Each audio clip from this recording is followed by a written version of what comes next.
ఇక 46 జీవో బాధితుల తరఫున కొట్లాడతా అన్నావు. ఎట్లా కొట్లాడతావు?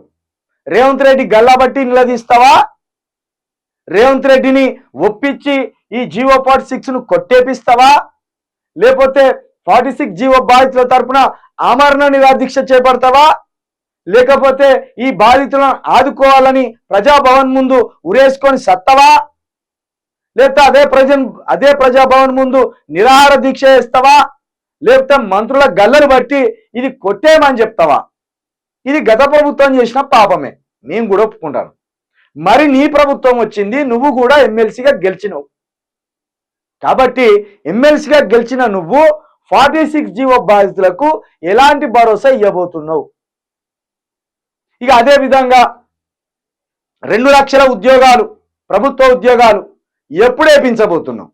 ఎందుకంటే నువ్వు పెద్దల సభలో కూర్చున్నావు, నిరుద్యోగుల తరపున నువ్వు ఎన్నికైనావు,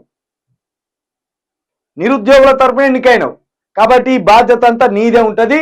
ఇక దీనికి 2 ఏళ్ల కాలమే ఉన్నది. ఆల్రెడీ ఇది షీకి పారేసిన బొక్క లాంటిది. ఏది? పల్లరాజేశ్వర్ రెడ్డి 3 సంవత్సరాలు ఈ బొక్క జీకిండు.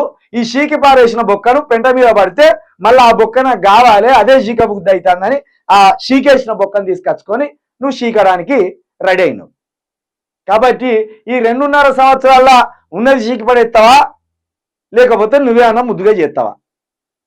అది కావాలి. కాబట్టి ఇన్ని సవాళ్ళు నీ ముందట ఉన్నాయి. ఇన్ని రోజులు ఏదో రోడ్డు పొంటి పోయి చిల్లర పోరడు ఒరినట్టు ఒరినావు. ఇప్పుడు అది జల్లదిగా. ఇప్పుడు ప్రజాప్రతినిధివి, ఒక ఎమ్మెల్సీవి, చట్టబద్ధంగా ఎన్నికైన వాడివి, గౌరవప్రదమైన మాటలు మాట్లాడాలి, గౌరవంగా జీవించాలి, గౌరవంగా ప్రవర్తించాలి. ఇది నీ వల్ల ఏది కాదు.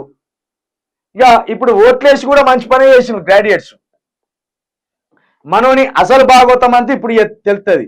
ఏమన్నా అంటే నేను అసెంబ్లీలో ఉంటే చీల్చి చెండాడటోని, నా అంత పోటుగాడు లేడు.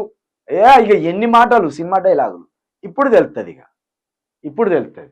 కాబట్టి మరొక్కసారి చింతపండు నవీన్ కుమార్కి శుభాకాంక్షలు చెప్తూ ఇన్నిటిని నువ్వు నెరవేర్చవలసిందే.